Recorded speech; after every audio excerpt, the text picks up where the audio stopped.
పద్మావతి ప్రణయలాలితముగ్ధదేహ శ్రీ వెంకటేశరుణమోచనమస్తు మహ్యం. నేటి కాలమాన విశేషాలను గమనిద్దాం. స్వస్తి శ్రీ చాంద్రమాన నందనామ సంవత్సరం, దక్షిణాయనం, కొన్ని పంచాంగాల్లో ఉత్తరాయణం, గ్రీష్మ ఋతువు, ఆషాఢమాసం, కృష్ణపక్షం, శనివారం. సూర్యోదయం 5:51 సూర్యాస్తమయం 6:51. తిథి చవితి సాయంకాలం 4:48 వరకు.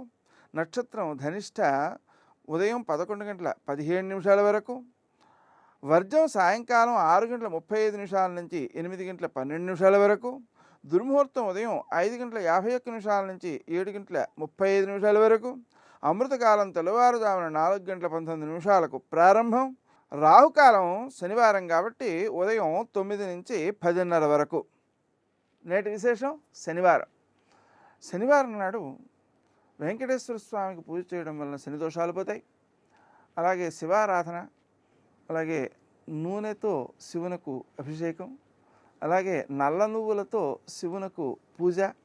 మనం జాగ్రత్తగా ఆలోచన చేసినట్లయితే చాలామంది నువ్వులతో పూజ ఏమిటి అని అనుకుంటూ ఉంటారు.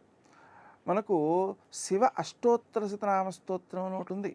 దాంట్లో తిలాక్షతల చేత పూజ చేసినటువంటి వ్యక్తి జీవన్ముక్తుడు అవుతాడు తప్పనిసరిగా అని చివరి వాక్యం. కాబట్టి మనకు శాస్త్రం చెబుతున్నటువంటి విధానాన్ని ఆచరించడమే మంచిది. నువ్వులతో కనుక పూజ చేసినట్లయితే తప్పనిసరిగా దోషాలన్నీ పోతాయి. 1/2 కేజీ నల్ల నువ్వులతో శివునికి పూజ చేయడం, 1/2 కేజీ బెల్లం నివేదన చేయడం, రెండింటినీ కలిపి ఆవులుగా పెడుతూ ఉండడం చాలా మంచి ఫలితాలను ఇచ్చేటువంటి మార్గం అన్నమాట. నేటి ఆణిముత్యం.